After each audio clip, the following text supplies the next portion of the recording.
Since the beginning, humans have resorted to violence as a way to settle disagreements.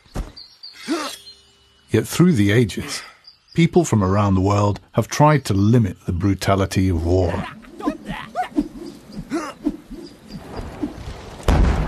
It was this humanitarian spirit that led to the first Geneva Convention of 1864 and to the birth of modern international humanitarian law. Setting the basic limits on how wars can be fought, these universal laws of war protect those not fighting, as well as those no longer able to. To do this, a distinction must always be made between who or what may be attacked and who or what must be spared and protected. Most importantly, civilians can never be targeted. To do so is a war crime.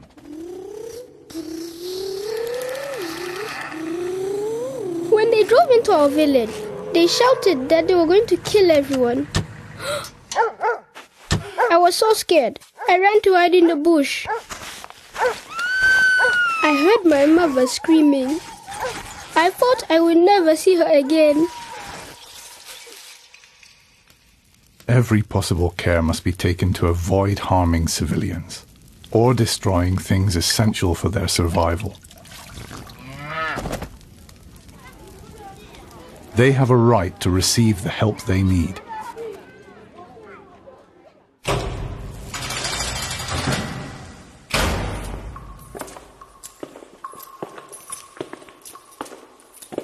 The conditions prisoners lived in never used to bother me. People like him were the reason my brother was dead. He was the enemy and was nothing to me. But then I realized that behind bars, he was out of action and no longer a threat to me and my family. The laws of war prohibit torture and other ill treatment of detainees, whatever their past.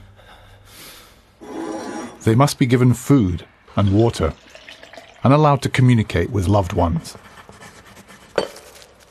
This preserves their dignity and keeps them alive.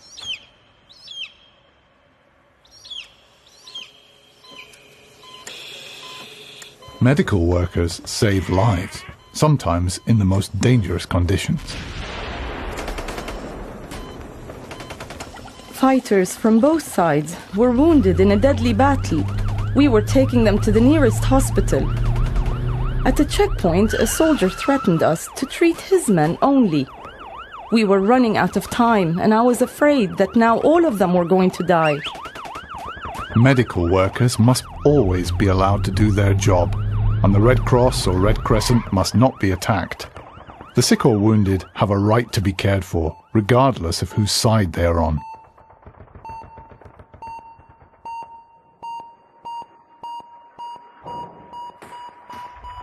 Advances in weapons technology have meant that the rules of war have also had to adapt. Because some weapons and methods of warfare don't distinguish between fighters and civilians, limits on their use have been agreed.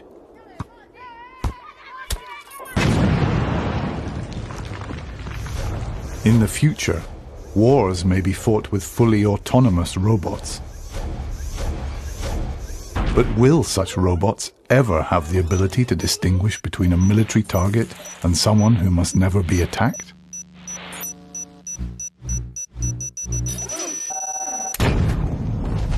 No matter how sophisticated weapons become, it is essential that they are in line with the rules of war.